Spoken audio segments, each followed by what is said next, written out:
الحمد لله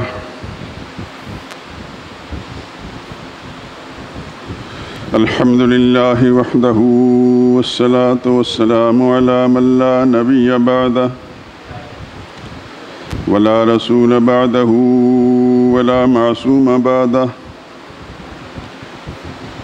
أما بعد فإن خير الحديث كتاب الله وخير الهدي هدي محمد صلى الله عليه وسلم وشر الأمور محدثاتها وكل محدثة بدعة وكل بدعة ضلالة وكل ضلالة في النار.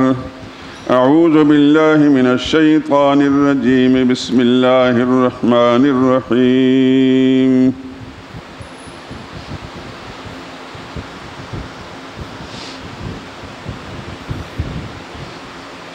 هو الذي أرسل رسوله بالهدى ودين الحق ليظهره على الدين كله وكفى بالله شهيدا. محمد رسول الله والذين معه أشداء على الكفار رحماء بينهم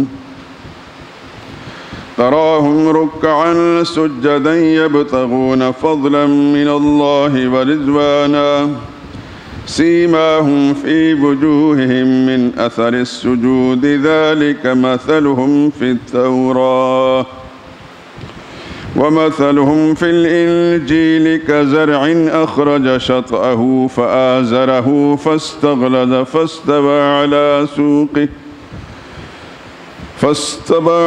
سوقه يعجب الزراع ليغيظ بهم الكفار. وعد الله الذين آمنوا وعملوا الصالحات منهم مغفرة وأجرا عظيما.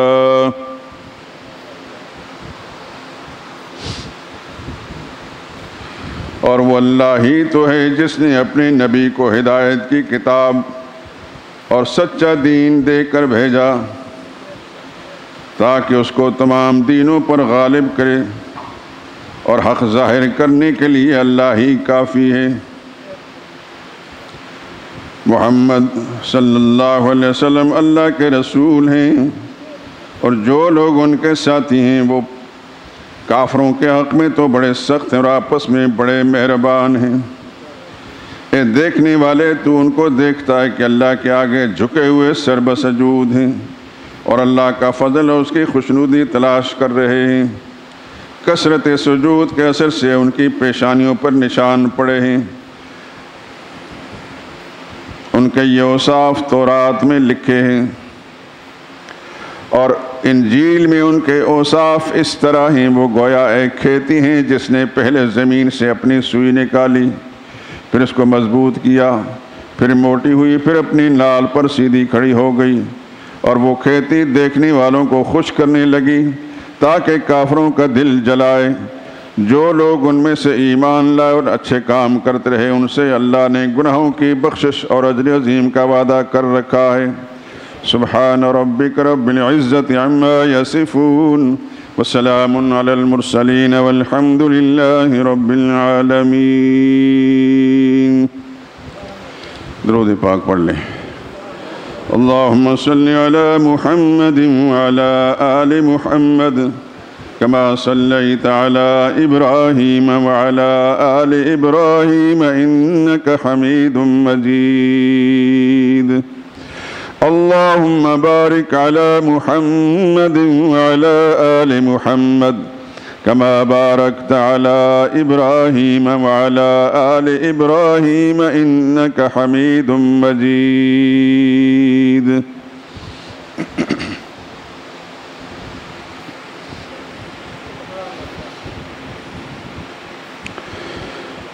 رسالت کی رضا کے ترجمہ فاروق اعظم ہیں۔ رسالت کی رضا کے ترجمہ فاروق اعظم ہیں، کتاب اللہ کی ناطق زباں فاروق اعظم ہیں۔ پس ابو بکر دنیا میں یقین علم کی روح سے جناب مصطفیٰ کے رازداں فاروق اعظم ہیں۔ پیمبر کی دعائے صبح گاہی جن کی طالب تھی وہ مطلوب شہ کون و مکان فاروق اعظم ہیں۔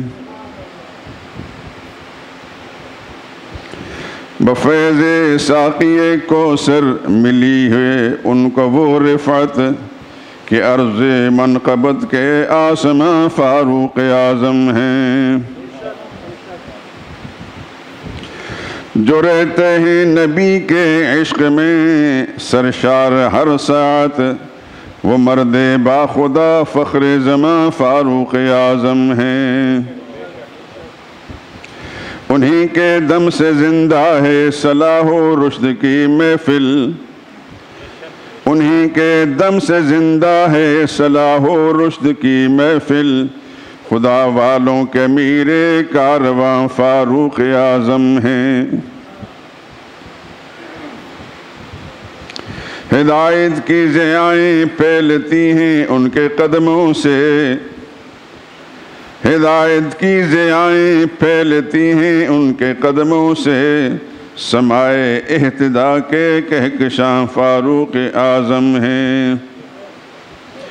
وہ جن کے نام سے اسلام کی تاریخ بنتی ہے، وہ جن کے نام سے اسلام کی تاریخ بنتی ہے، وہی شخصیت کوہ گراں فاروق اعظم ہیں۔ گلی میں فقر جن کی خندہ زن ہے قیصریت پر، گلی میں فقر جن کی خندہ زن ہے قیصریت پر، وہ کسریٰ کی قضائے ناگہاں فاروق اعظم ہیں۔ مثال تیغ برہ ہیں عدو شرع کے حق میں، مثال تیغ برہ ہیں عدو شرع کے حق میں، مگر اسلامیوں پر مہرباں فاروق اعظم ہیں۔ زبردستوں پہ رکھتے ہیں جلال و قہر کا کوڑا، زبردستوں پہ رکھتے ہیں جلال و قہر کا کوڑا، ضعیفوں کے لیے بس ناتواں فاروق اعظم ہیں۔ سیاست ہو شجاعت ہو دیانت ہو امانت ہو، سیاست ہو شجاعت ہو دیانت ہو امانت ہو، غرض ہر وصف کی روح رواں فاروق اعظم ہیں۔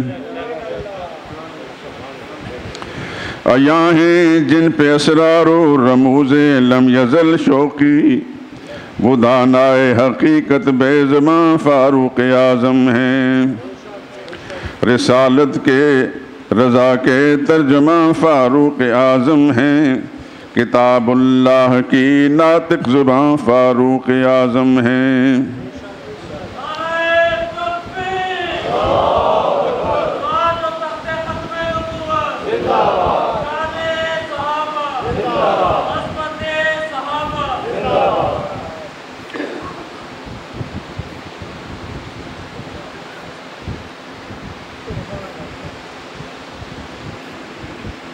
ہمارے پاکستانی کیلنڈر کے حساب سے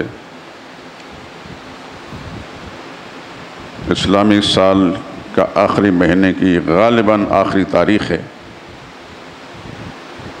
اور کل اسلامی سال کا پہلا مہینہ شروع ہو رہا ہے۔ میں پیشگی آپ حضرات کو اس کی مبارکباد دے رہا ہوں۔ آپ کو اسلامی سال مبارک ہو، لیکن اس کے ساتھ اس بات کی طرف آپ کو متوجہ کرنا بھی مقصود ہے کہ ہم مغرب کی تقلید میں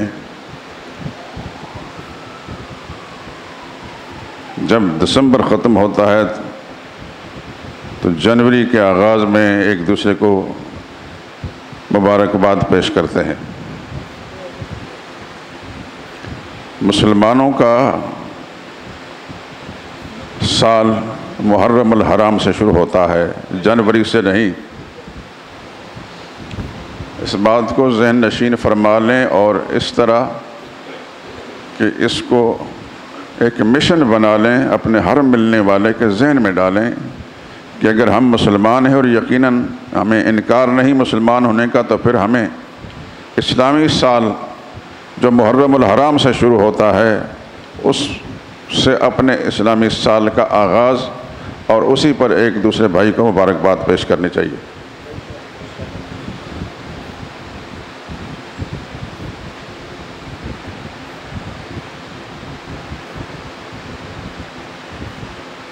آپ جانتے ہیں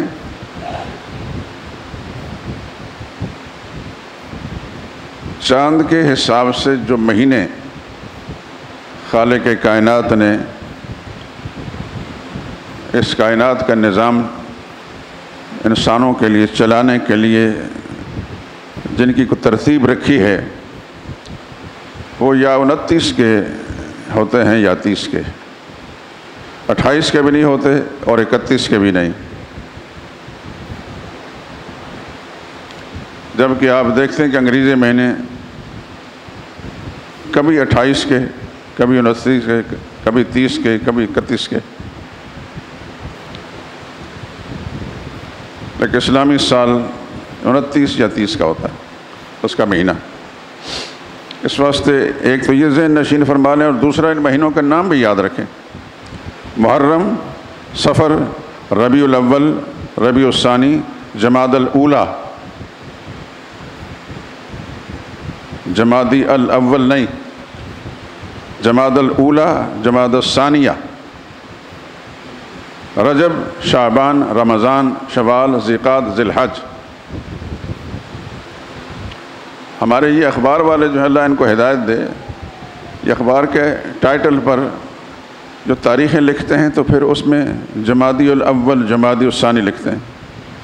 پتہ نہیں ان کی مت ماری گئی ہے، ان کو کوئی بات سمجھ میں نہیں آتی۔ ابھی علماء ختم نہیں ہوئے الحمدللہ، ابھی خیر کے سلسلے باقی ہیں۔ میری یہ بات ہو سکتا ہے کہ ان میں سے کوئی سن لے، ظاہر ہے کہ ٹکرے کی ضرور اس کے کانوں سے، دل سے بھی، تو خدا اس کو ہدایت دے۔ تو کم از کم میری بات کو اگر نہیں مانتا کہ میں چلو بے نام سا مسجد کا امام ہوں جس کی کوئی شہرت نہیں، لیکن کسی نام والے، کسی صاحب علم سے جا کر پوچھے تو انشاءاللہ وہ میری تائید کرے گا۔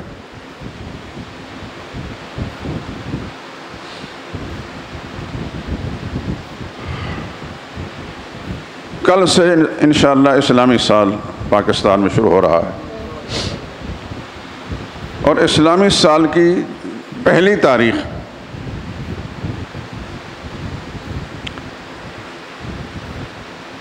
یکم محرم الحرام، اس کا تعلق ہے سیدنا فاروق اعظم رضی اللہ تعالیٰ عنہ کی شہادت سے۔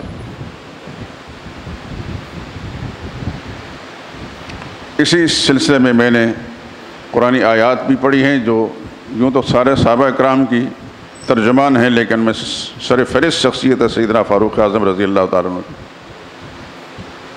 اور اسی سلسلے میں نے یہ اشعار بھی پڑھے ہیں۔ ہمارے اس لاہور شہر کے اندر مولانا عبدالعزیز شوقی ایک بڑے زبردست عالم اور قاری گزرے ہیں، یہ ان کے اشعار تھے اور بڑے زبردست اشعار ہیں۔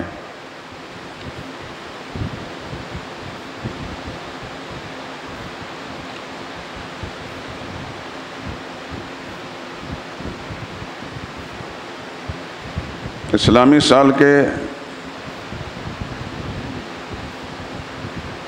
آخری مہینے میں سیدنا اسماعیل علیہ السلام کی یاد میں قربانی کی جاتی ہے، اور پھر اسی اسلامی سال یعنی 12ویں مہینے کی 18 تاریخ کو سیدنا عثمان ذی النورین کی شہادت ہے۔ دشمن تو اس دن عید بھی مناتا ہے، لیکن مسلمان کبھی سوچ بھی نہیں سکتا کہ اللہ کے محبوب، اللہ کے پاک پیغمبر کے دور داماد اور عظیم ہستی، عظیم شخصیت سیدنا عثمان ذی النورین رضی اللہ تعالیٰ عنہ کے یوم شہادت پر وہ عید منائیں، خوشیاں منائیں۔ وہی خوشیاں منا سکتے ہیں جن کے دل میں اسلام اور پیغمبر اسلام اور ان کی جماعت کے ساتھ بغض ہے۔ خذلہم اللہ تعالیٰ فی الدنیا والآخرہ۔ اور پھر اسی اسلامی سال کے آخری مہینے کی 26 تاریخ، اس دن میں ایک ایرانی مجوسی نے،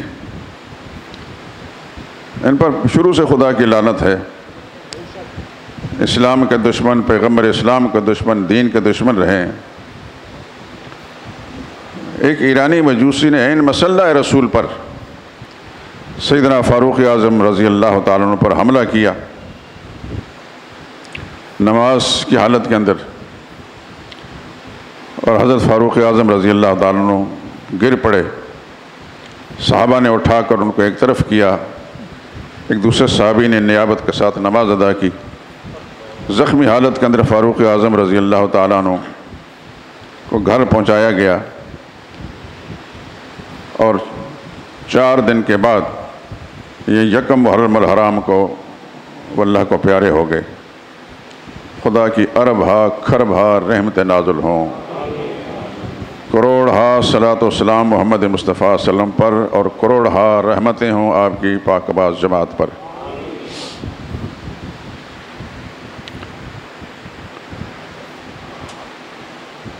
ویسے تو صحابہ کرام کا تذکرہ اگرچہ مسلمان کے لیے تو یہ ہر وقت ان کے کردار کو پیش نظر رکھ کر اپنے دین اور ایمان کو جلا بخشے اور اس کے لیے رہنمائی حاصل کرے، لیکن ہم من حیث القوم، من حیث المجموع ایسے لوگ ہیں کہ ہماری ترجیحات بدل چکی ہیں۔ دنیا ہی ہمارا مقصد ہے، دنیا ہی ہمارا مطلوب ہے، دنیا کی چیزیں ہمیں یاد رہتی ہیں، ان کو یاد رکھتے ہیں۔ دین اور اہل دین کے ساتھ ہمارا واجبی سا ایک تعلق ہے۔ رسول اللہ صلی اللہ علیہ وسلم کا اسم گرامی آئے، اپنے انگوٹھے چوم لیتے ہیں، لیکن نبی کریم صلی اللہ علیہ وسلم کی اطاعت اور اتباع دور دور بھی ہمارے دل و دماغ کے کسی کونے میں نہیں ہوتی۔ چاہے کہ آپ کی تیار کردہ پاکیزہ جماعت صحابہ کرام رضوان اللہ تعالیٰ علیہم اجمعین کی سچی محبت، عقیدت، اتباع اور ان کے نقش قدم پر چلنے کا کوئی جذبہ ہو۔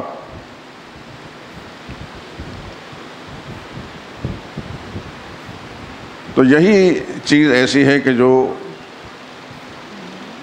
اس کا تذکرہ کر کے اپنے مسلمان بھائیوں کو ان کی شخصیت طرف متوجہ کرایا جاتا ہے۔ سیدنا عثمان کی شہادت کے موقع پر ان کا تذکرہ کیا گیا، سیدنا فاروق اعظم کی شہادت کے موقع پر ان کا تذکرہ کیا جاتا ہے۔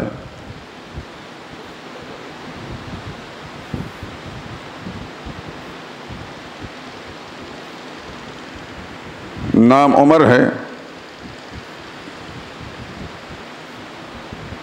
اور یہ وہ عمر ہے جن کے بارے میں رسول اللہ نے فرمایا لو کان بعدی نبیا لکان عمر، میرے بعد اگر نبوت چلتی ہوتی تو عمر ضرور نبی ہوتے۔ رسول اللہ صلی اللہ علیہ وسلم کے سسر ہیں، سیدہ حفصہ کے والد گرامی ہیں، ان کا لقب فاروق اعظم ہے۔ نبی کریم صلی اللہ علیہ وسلم کے ساتھ 9ویں پشت میں جا کر ملتے ہیں۔ آپ کے سلسلہ نسب میں ایک کعب نام آتا ہے۔ کعب کے 2 بیٹے تھے، ایک کا نام عدی تھا، دوسرے کا نام مرہ۔ مرہ کی اولاد میں جناب رسول اللہ صلی اللہ علیہ وسلم، اور عدی کی اولاد میں سیدنا فاروق اعظم رضی اللہ تعالیٰ عنہ، اس لیے ان کو بنو عدی کہا جاتا ہے۔ سیدنا صدیق کے بنو تیم میں سے ہیں، یہ سب کو یاد ہونا چاہیے۔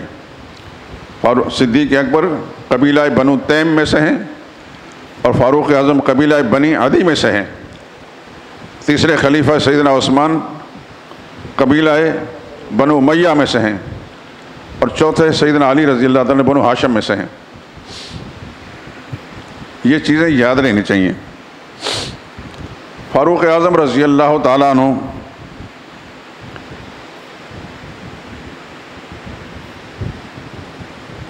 تقریباً 13 برس رسول اللہ صلی اللہ علیہ وسلم سے کم عمر میں تھے، واقعہ فیل سے 13 سال بعد پیدا ہوئے۔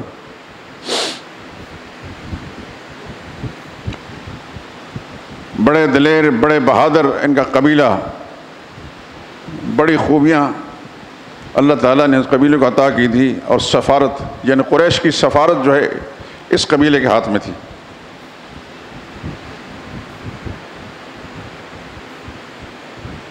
نبوت کے 6 سال میں اسلام قبول کیا۔ آپ سے پہلے تقریباً 40 مرد اور عورتیں مسلمان ہو چکے تھے۔ نبی کریم صلی اللہ علیہ وسلم اکثر دعا فرمایا کرتا، اللہم اعز الاسلام بعمر، اللہم اید الاسلام بعمر۔ ایک روایت میں ہے، اے اللہ اس اسلام کو تائید بخش، عزت بخش، عامر بن ہشام سے یا عمر بن خطاب سے۔ عامر بن ہشام یہ ابو جہل کا نام ہے، ابو جہل اس کا نام نہیں، اس کا نام ہے عامر بن ہشام۔ ہشام اس کے باپ کا نام ہے اور اپنا نام عامر ہے۔ یہ عمر ہیں اور وہ عامر ہیں۔ آپ عمر اور عامر میں کیسے فرق کرتے ہیں؟ عمر عین میم را عمر ہے، اور عین میم را اس کے بعد واو ہو گیا ہو نا، تو لوگ اس کو امرو پڑھتے ہیں۔ امرو نہیں، یہ واو سائلنٹ ہے، پڑھی نہیں جاتی، لیکن علامت اس بات کی کہ یہ عین پر زبر ہے۔ عمر کی عین پر پیش ہے اور عامر کی عین پر زبر ہے، نشانی اس کے بعد واو ہے۔ لطیفے کی بات ہے، کم و بیش 30 سال یا اس سے زیادہ عرصہ ہو گیا، اسی مسجد میں تھا، اسی شہر کے ایک علاقے کے امام صاحب مجھے ملے۔ باتوں باتوں کے اندر انہیں عمرو حضرت عامر بن ہشام کا نام لیتے ہوئے عمرو، میں سنتا رہا یہ عمرو کون ہے، ہم نے آج تک سنا نہیں۔ پھر مجھے اندازہ ہو کہ یہ غلطی کرتے ہیں۔ میں نے کہا میرے سامنے تو یہ بات آپ نے کر دی، میں تو کچھ نہیں کہتا، لیکن پبلک کے سامنے نہ کرنا، اگر کوئی پڑھا لکھا ہوگا تو آپ کا وقار مٹی مل جائے گا، وہ سمجھے گا کہ یہ تو جاہل ہے۔ آپ کو آخر حدیث پڑھاتے وقت اساتذہ نے یہ نشاندہی کی تھی کہ عمر کے بعد واو نہیں ہے، عامر کے بعد واو ہے، یہ دونوں میں فرق کرنے کے لیے، جس کے بعد واو ہے وہ عامر ہے، اور جس کے بعد واو نہیں وہ عمر ہے۔ تو یہ غلطیاں تو خیر کہاں کہاں نہیں ہوتی، ہم سب اسی بیماری میں مبتلا ہیں، اللہ ماشاء اللہ۔ خیر، تو حضور نے دعا فرمائی، اے اللہ اسلام کو تائید بخش عامر بن ہشام سے یا عمر بن خطاب سے۔ اور اللہ تعالیٰ نے محمد مصطفیٰ صلی اللہ علیہ وسلم کی مبارک دعا کو سیدنا فاروق اعظم رضی اللہ تعالیٰ عنہ کے حق میں قبول فرمایا، اور ان کو ایمان کی دولت نصیب ہوئی۔ اللہم اید الاسلام بعمر، اللہم اشد الدین بعمر، اے اللہ دین کو مضبوط فرما عمر سے، اسلام کی تائید فرما عمر سے۔ کس طرح مسلمان ہوئے سنا تو ہوگا، اپنے علماء سے پڑھا بھی ہوگا۔ قریش مکہ نے، جن کا ایک بدماش قسم کا لیڈر ابو جہل تھا، میٹنگ کی، اور میٹنگ میں یہ فیصلہ ہوا کہ محمد مصطفیٰ صلی اللہ علیہ وسلم کو قتل کرنا، اور یہ قتل کی ذمہ داری حضرت عمر کے ذمہ لگائی گئی۔ یہ زبان کفر کی بات، یہ نکل کر پڑے تلوار لے کر اس تلاش میں کہ محمد مجھے کہاں ملیں گے صلی اللہ علیہ وسلم۔ دیکھو خدا کا کرنا کیسا ہے، جو رسول اللہ نے مختلف اوقات میں دعائیں مانگی تھیں وہ دعائیں اللہ نے قبول فرما لی تھیں۔ یہ قتل کرنے کے ارادہ سے نکلتے ہیں، لیکن اللہ نے بالآخر ان کو رسول اللہ کی خدمت پہنچایا تو ایمان کی دولت سے مالا مال ہو گئے۔ راستے میں رسول اللہ کا ایک شاگرد ملا، ایک صحابی، عمر کدھر جا رہے ہو؟ کہنے لگے عمر محمد کو کام تمام کرنے جا رہا ہوں۔ اچھا، وہ صحابی سمجھ گئے تھے کہ دماغ کے اندر کفر کا وہ جو ایک غلبہ ہے اس کی بنا پر ایسی بات کر رہے ہیں. تو کہنے لگے جو مرضی کریں، لیکن ایک مشورہ دیتا ہوں، وہ یہ کہ جن کو تم قتل کرنے جا رہے ہو ان کے دین و مذہب پر تمہارا بہنوئی، تمہاری بہن آ چکے ہیں. محمد صلی اللہ علیہ وسلم کے مدرسے کی برانچ تمہارے گھر میں کھل چکی ہے. غصے میں لال پیلے واپس پلٹے، یہ کیسے ہو سکتا ہے میرے گھر کے اندر میرے آباء و اجداد کے مذہب کے خلاف میرے گھر کا کوئی فرد ہو. دروازے پر پہنچا، دروازہ بند تھا. کان لگا کر سنا تو اندر ایک صحابی رسول صلی اللہ علیہ وسلم رضی اللہ تعالیٰ عنہ ان کی ہمشیرہ کو اور ان کے بہنوئی کو قرآن پڑھا رہے تھے. انہوں نے دروازے کو زور سے دھکا دیا، دروازہ کھلا. وہ صحابی تو ایک کنارے پر ہو گئے. پہنچتے انہوں نے اپنے بہنوئی کو پکڑ لیا. حضرت سعید بن زید رضی اللہ تعالیٰ عنہ ان کو مارا، اس قدر مارا کہ لہو لہان ہو گئے. زمین پر گلا لیا، چونکہ بڑے دلیر بھی تھے، بہادر بھی تھے، طاقتور بھی تھے. ان کی ہمشیرہ دیکھ رہی تھے، وہ اپنے شوہر کو بچانے کے لیے آئیں اور ان کو بھی مارا. اتنا مارا کہ ان کا منہ سے خون کے فوارے نکل گئے.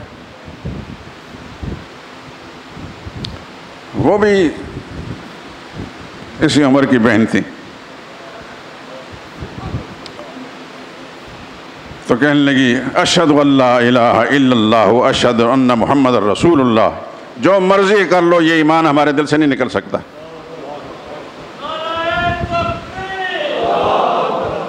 جس ماں کا دودھ تو نے پیا ہے اسی ماں کا دودھ میں نے بھی پیا ہے. تم کفر میں پکے ہو تو میں اپنے اسلام پر پکی ہوں.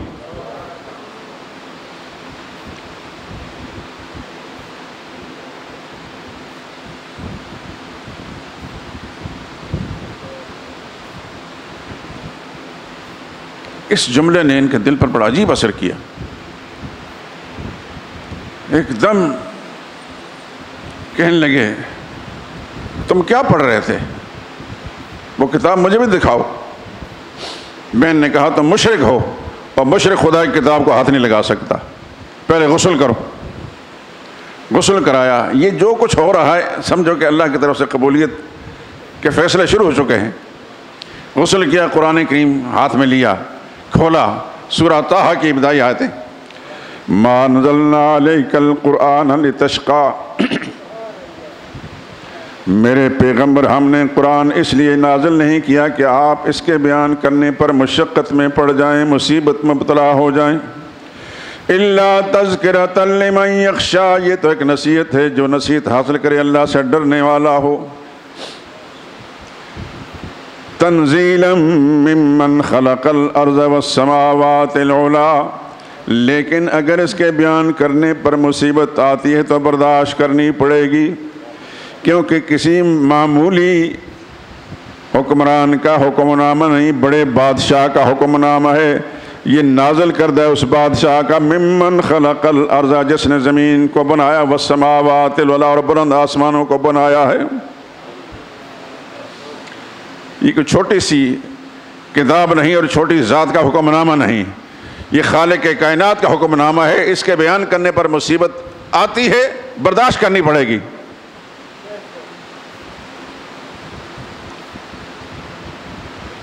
میں جب دورہ تفسیر پڑھ رہا تھا 1967 میں غالباً، کتنے سال ہو گئے؟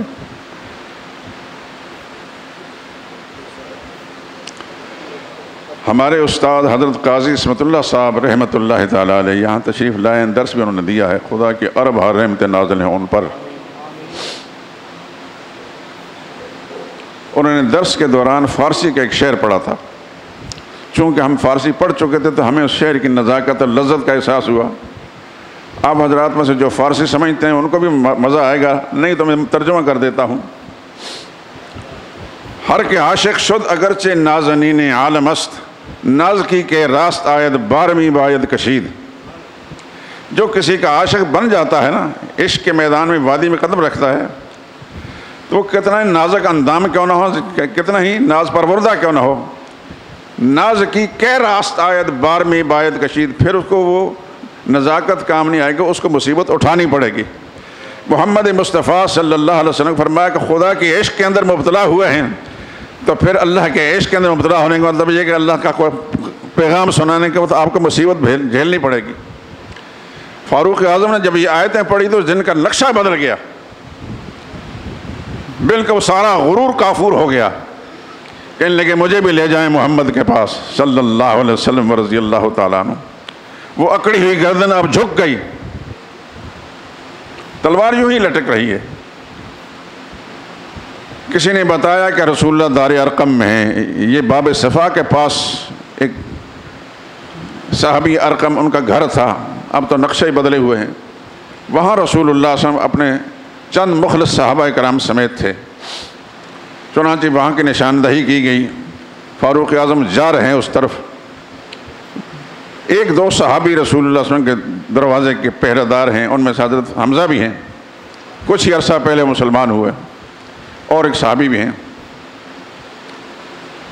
تو کسی نے دیکھا دروازے کے درس سے، خدا خیر کرے، عمر آ رہے ہیں اور تلوار بھی ہاتھ میں ہے۔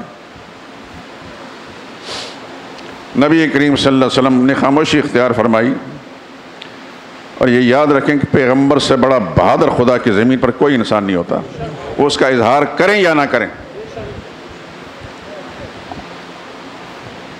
تو سید الشہداء کون ہیں؟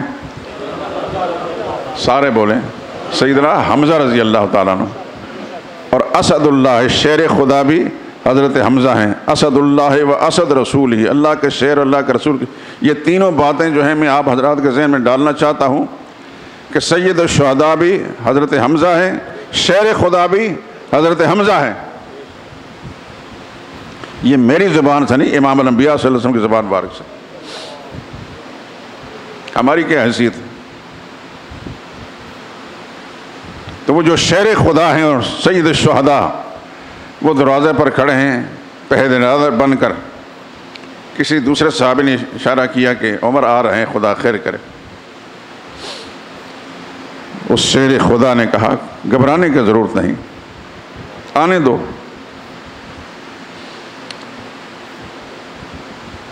حفیظ جلندری نے اپنے شاید شاہ نامہ میں لکھا ہے، ادب ملحوظ رکھے گا تو خاطر میں بٹھائیں گے، ادب ملحوظ رکھے گا تو خاطر سے بٹھائیں گے، نمونہ اس کو ہم خلق محمد کا دکھائیں گے، اگر نیت نہیں اچھی تو اس کو قتل کر دوں گا، اسی کی تیغ سے سر کاٹ کر چھاتی پہ دھر دوں گا۔ جس کو اللہ کے پیغمبر نے شیر خدا فرمایا نا، اس کی وصف ایسی ہی تھی، رضی اللہ تعالیٰ عنہ۔ چنانچہ یہ گئے پہنچے تو رسول اللہ صلی اللہ علیہ وسلم نے فرمایا دروازہ کھول دو۔ یہ ہے پیغمبر کی دلیری اور بہادری۔ رسول اللہ صلی اللہ علیہ وسلم اٹھے اور فاروق اعظم نے جو چادر باندھی سے پکڑ کے جھٹکا دیا، عمر کس لیے آئے ہو؟ اللہ اکبر، گردن جھکی ہوئی ہے تو کہنے لگے آیا تو قتل کرنے کے ارادے سے تھا، لیکن اب خود قتل ہو چکا۔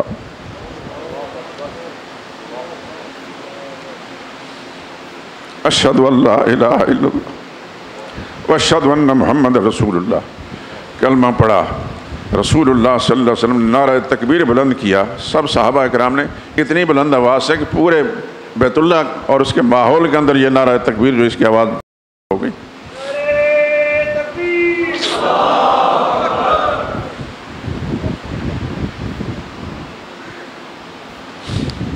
اللہ اکبر۔ اسی وقت جبریل امین نازل ہوئے۔ کیا تھے عمر؟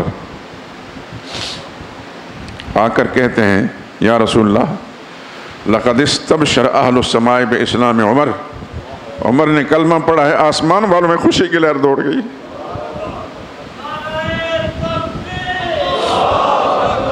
کیا مقام تھا خدا کے نزدیک ہے۔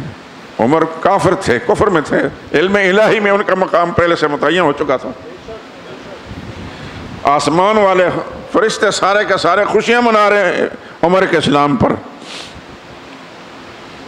اللہ اکبر۔ اور عبداللہ بن مسعود رضی اللہ تعالیٰ عنہ فرماتے ہیں ما زلنا عزتاً منذ اسلم عمر، جس دن عمر اسلام لائے اس دن ہم پھر بڑھتے ہی چلے گئے، چڑھتے ہی چلے گئے، کوئی ہمارا راستہ نہ روک سکا۔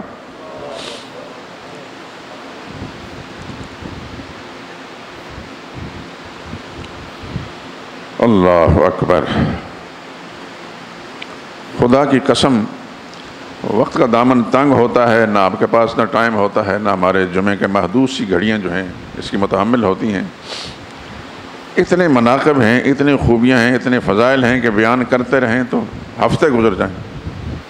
حدیث کی کتابوں کے اندر نبی کریم صلی اللہ علیہ وسلم کی زبان مبارک سے جو کچھ نکلا، ان اللہ جعل الحق علی لسان عمر، جب بھی بولتے تو ان کی تائید میں خدا کی وحی آ جاتی۔ اللہ کے پیغمبر نے فرمایا صلی اللہ علیہ وسلم، اللہ نے عمر کی زبان پر حق طاری کر دیا ہے، جب بھی بولتی ہے زبان تو حق کے مطابق بولتی ہے۔ فاروق اعظم کی خواہش تھی کہ ازواج مطہرات اور مسلمان عورتیں پردے میں رہیں، اللہ نے پردے کا حکم نازل کر دیا۔ فاروق اعظم کی خواہش تھی کہ مسلمان طواف کرتے وقت جب طواف ختم ہو جائے مقام ابراہیم کے پاس 2 رکعت نماز پڑھیں، جیسے جیسے ان کی خواہش ہوتی ہے خدا کا حکم آتا گیا۔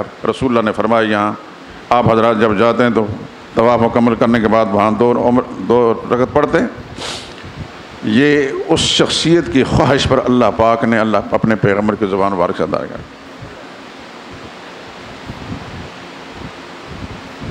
آپ کے علم میں ہے، شاید میں بیان بھی کر چکا ہوں، غزوہ بدر کے قیدیوں کو اس کے بارے میں فیصلہ کرنے کے لیے رسول اللہ نے مشورہ صحابہ سے لیا۔ سب صحابہ نے مشورہ دیا کہ ان سے جرمانہ لے کر چھوڑ دیا جائے۔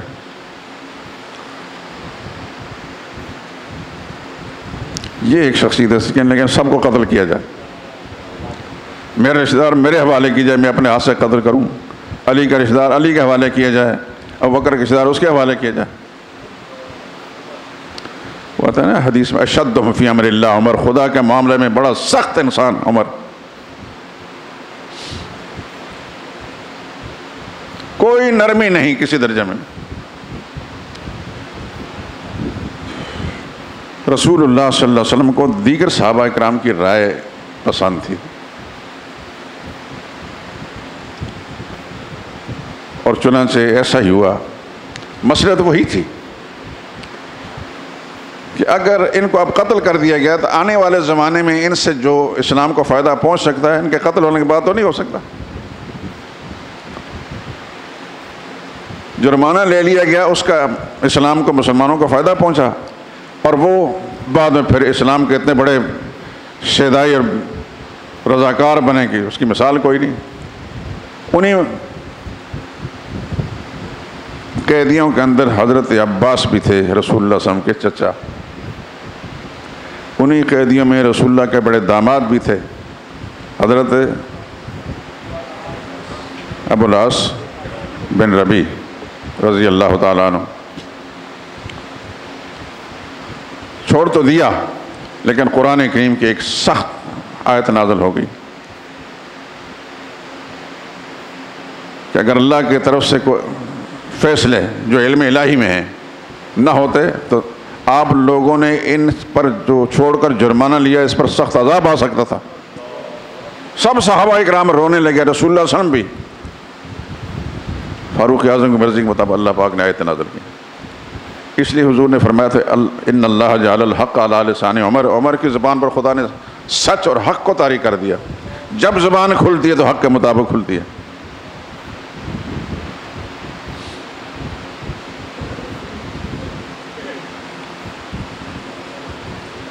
ایک موقع پر اپنی صاحبزادی،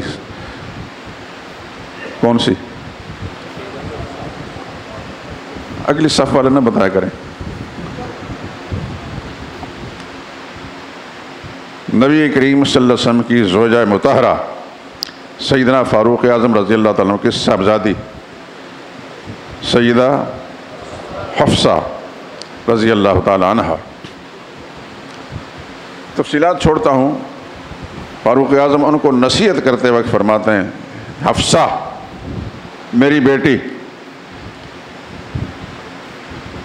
رسول اللہ صلی اللہ علیہ وسلم کے ازواج میں ایک عائشہ بھی ہے، اس کی ریس نہ کرنا، اس کا مقام بڑا ہے. وہ ابوبکر صدیق کی بیٹی ہے، اس کے ساتھ نکاح کرنے کے فیصلے خالق کائنات نے کیے تھے. جبریل امین کو حکم دیا تھا کہ عائشہ کی تصویر ریشم میں لپیٹ کر محمد مصطفیٰ صلی اللہ علیہ وسلم کو بتا دیں، اور ایسا ہی ہوا. اور فرمایا کہ اللہ تعالیٰ نے دیا کہ یہ آپ کی بیوی بنے گی. تو اپنی صاحبزادی کو یہ کہتے ہیں کہ اس کی ریس نہ کرنا، مقابلہ نہ کرنا، تمہارا وہ درجہ نہیں جو عائشہ کا ہے.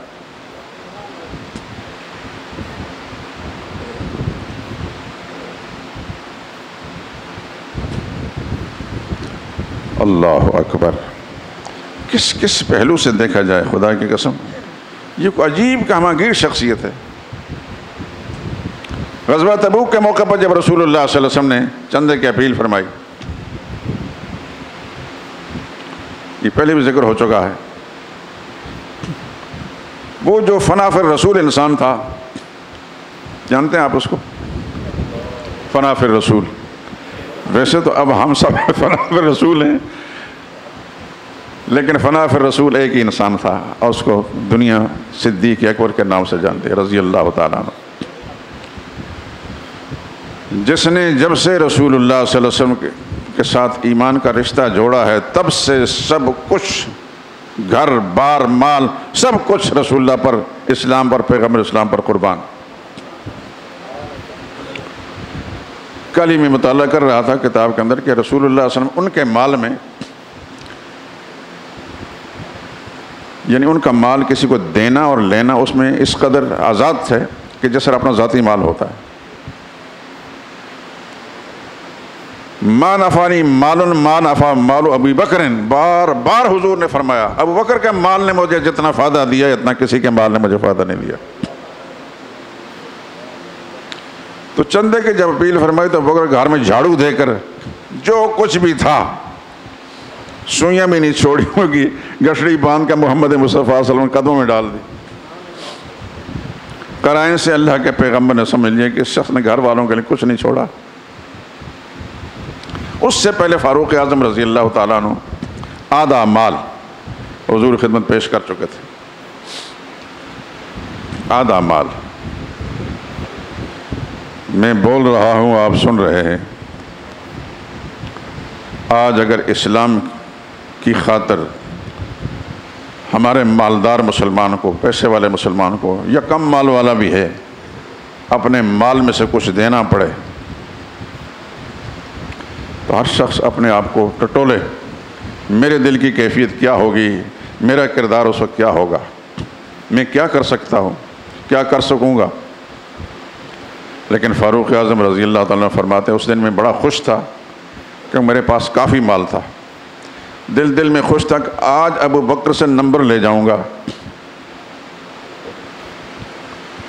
آدھا مال رسول اللہ صلی اللہ علیہ وسلم خدمت میں پیش کر دیا. مجھے پتا تھا کہ ابو بکر کے پاس اتنا مال نہیں ہے.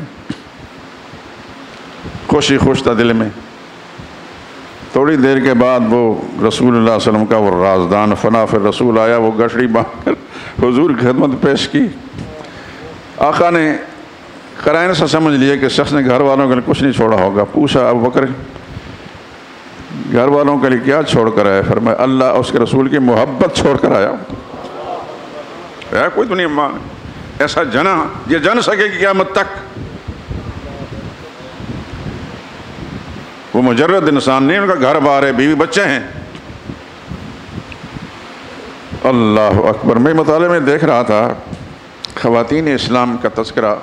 یہ دو بہنیں جو صدیق اکبر کی صاحبزادیاں ہیں، سیدنا اسماء بنت ابی بکر اور سیدہ عائشہ رضی اللہ تعالیٰ عنہ، یہ دونوں بہنیں ہیں. مائیں الگ الگ ہیں، باپ ایک ہے. ان کے بارے میں پڑھ رہا تھا کہ اللہ کی راہ میں خرچ کرنے میں یہ عجیب قسم کی تھیں، اس کی کوئی مثال نہیں ملتی۔ جب بھی کچھ آتا سب کچھ اللہ کی راہ میں دے دیتے، جو کچھ آتا خدا کی راہ میں دے دیتے۔ دیگر خواتین اسلام کا تذکرہ جب ہم پڑھتے ہیں تو ان کی یہ حالت نہیں جو ان دو بہنوں کی ہے، جو ابوبکر صدیق کی صاحبزادیاں ہیں۔ باپ کے اثرات ان کے وجود پر بھی تھے، ان کے دل دماغ پر بھی تھے، پھر خدا نے ان کو مقام بھی تو ایسا دیا۔ اللہ اکبر۔ میں لکھ رہا ہوں، دعا کریں کہ اللہ تعالیٰ مجھے مکمل کرنے کی توفیق دے۔ کافی کچھ لکھ چکا ہوں، یہ میں مختصر سی اسی میں سے ایک بات سناتا ہوں کہ پیغمبر اسلام صلی اللہ علیہ وسلم کی امت کی خواتین میں سے سب سے زیادہ اسلام کی خدمت اور خدا کا پیغام، خدا کے رسول کا پیغام جس شخصیت کے ذریعے سے پہنچا ہے وہ عائشہ صدیقہ ہیں رضی اللہ تعالیٰ عنہ۔ 2210 روایتیں رسول اللہ صلی اللہ علیہ وسلم کی انہوں نے نقل فرمائی، کسی اور زوجہ مطہرہ سے بھی نہیں، کسی اور مسلمان خاتون سے بھی نہیں۔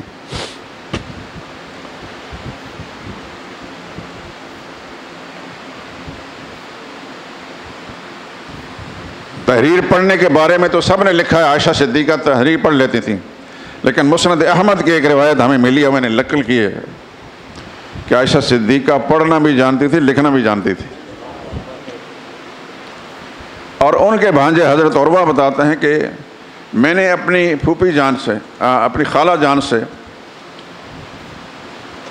جو کچھ بھی پوچھا ہے، ایسا مجھے معلوم ہوا ہے کہ یہ اسی فن کو حاصل کرتی رہیں۔ ہم خود حیران رہتے ہیں، ہم مردوں کے اندر وہ اوصاف نہیں دیکھتے اس دوران صحابہ اکرام کے جتنے کہ عائشہ صدیقہ میں دیکھتے ہیں۔ پیغمبر تو نہیں تھے، پیغمبر کی بیوی تھیں، لیکن اللہ تعالیٰ نے اتنا کچھ علم ان کے وضاحت میں جمع کر دیا تھا، اس کی کوئی مثال بھی نہیں ملتی۔ یہیں پر چلتے میں بات کہوں، کہتے ہیں 6 سال کی عمر میں نکاح کر کے لائی تھی، 9 سال کی میں شادی ہوئی تھی، یہ غلط بات ہے، ذہن نشین فرما لیں۔ وہ بالغ حیثیت سے رسول اللہ صلی اللہ علیہ وسلم کے نکاح میں آئی تھیں، اور بلوغت کے زمانے میں رسول اللہ صلی اللہ علیہ وسلم سے دین سیکھا، ایسا سیکھا کہ جن صحابہ اکرام کی روایتیں، مثلا حضرت ابو ہریرہ کی روایتیں ان سے زیادہ ہیں، ان کی 2210 روایتیں ہیں، ان کی غالباً 2500 ہیں، لیکن ابو ہریرہ کا حافظہ ایسا نہیں ہے کہ ان روایات سے دین کے اسرار و معارف کو سمجھ کر امت کے سامنے پیش کریں جو عائشہ صدیقہ رضی اللہ تعالیٰ عنہا کا ہے۔ کسی اور صحابی کا تذکرہ ہم دیکھتے ہیں، وہ دین کا فہم، روایتیں نقل کرنا اور بات ہے، لیکن ان روایتوں سے دین سیکھ کر امت تک پہنچانا، سبق دینا، یہ اور بات ہے۔ اس معاملے عائشہ صدیقہ سب سے اوپر ہے، اور یہ ابوبکر صدیق کی بیٹی تھی۔ اللہ اکبر۔ خیر، بات کر رہا تھا کہ جیسے ابوبکر صدیق رضی اللہ تعالیٰ عنہ تشریف لے کر آئے تو فاروق اعظم خوش تھے کہ آج میں نمبر لے لوں گا اس بابے سے، لیکن جس انہوں نے فرمایا کہ اللہ اس رسول کی محبت چھوڑ کر آئے تو میں نے دل میں طے کیا کہ میں کبھی بھی ابوبکر کا مقابلہ کرنے کا سوچوں گا بھی نہیں، خدا آگے بڑھنے دیتا ہی نہیں مجھے۔ لیکن بہرحال ابوبکر تو ابوبکر تھے، لیکن عمر تھے۔ کچھ جزوی خصوصیات رب العالمین نے ان کو ایسی عطا فرمائی ہیں جس کی کوئی مثال امت کے اندر نہیں ملتی۔ پہلے میں بیان کر چکا ہوں کہ آدم کی اولاد میں محمد رسول اللہ صلی اللہ علیہ وسلم کی جماعت سے بڑھ کر کسی پیغمبر کو جماعت نہیں ملی، اور پھر رسول اللہ کی جماعت کے اندر یہ پہلے 2 شخص ابو بکر عمر، اس کی مثال بھی کائنات انسانی میں نہیں مل سکتی۔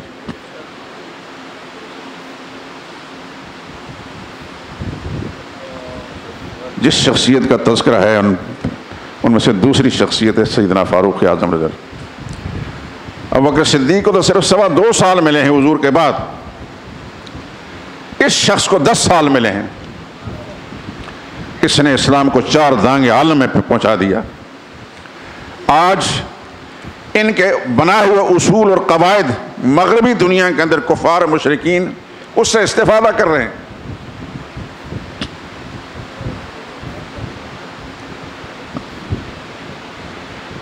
جو لوگ یورپ میں رہتے ہیں، امریکہ میں رہتے ہیں، ان سے پوچھیں کہ وہاں کی حکومتیں جو ہیں ان کا ایک خاص عوام الناس کے لیے بنائے گئے اصول، ان کی سہولتوں کے لیے اس کو فاروق اعظم کی طرف منسوب کیا جاتا ہے۔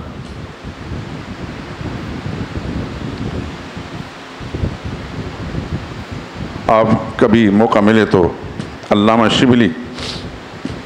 شبلی نعمانی ہندوستان میں ایک عالم گزرے ہیں جنہوں نے سیرت النبی لکھنا شروع کی تھی، 2 جلدیں لکھ پائے تھے، فوت ہو گئے۔ ان کے لائق شاگرد علامہ سید سلیمان ندوی نے پھر اس کو مکمل کیا۔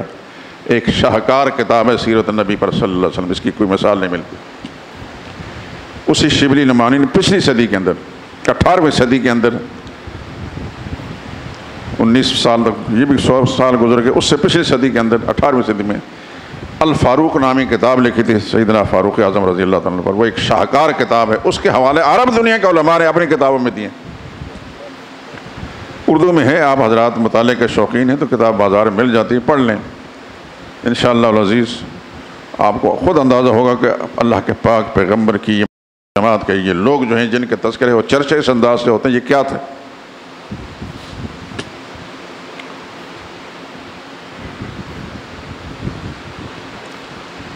آخر میں بات ختم کرتا ہوں، اس عظیم انسان، ان کا یوم شہادت ہے 1 محرم الحرام۔ 4 دن پہلے ان پر حملہ ہوا، مصلی رسول پر نماز پڑھاتے ہوئے ایک ایرانی بدماش نے، مجوسی تھا، مجوسی کیسے کہتے ہیں، آگ پوجنے والے کو۔ یہ خطہ پہلے ہی لانتیوں کا تھا، اسلام کے دشمن، پیغمبر اسلام کے دشمن، صحابہ اکرام کے دشمن۔ اس نے حضرت عمر رضی اللہ عنہ حملہ کیا، 3-4 دن کے بعد وہ جام شہادت نوش کر گئے۔ اسی نسبت سے آج میں نے آپ حضرات کے ساتھ یہ گفتگو کی ہے۔ ان کا جو شخصیت، داماگیر شخصیت، اس کا تذکرہ کیا، صرف جیسے کہتے ہیں کہ ہم ان کا تذکرہ کر کے ان کو کچھ فائدہ نہیں پہنچا رہے، اپنی زبان سے ان کا تذکرہ کر کے اپنے آپ کو، اپنے قد کو اونچا کر رہے ہیں۔ ہماری حیثیت کیا ہے؟ فاروق اعظم بہت بڑے ہیں، بہت بڑے ہیں، بہت بڑے ہیں، ہمارے وہم و خیال سے بڑے ہیں۔ خدا کی اربہ خربہ رحمت نازل ہوں ان پر، سب صحابہ کرام پر، اور خدا بند قدوس اس پوری امت مسلمہ کو ان کے نقش قدم پر، حکومتی اداروں کو ان کے نقش قدم پر چلنے کی توفیق دے، اور ہر مسلمان کو ان کی اتباع پیروی نصیب فرمائے۔ وآخر دعوانا الحمدللہ رب العالمین۔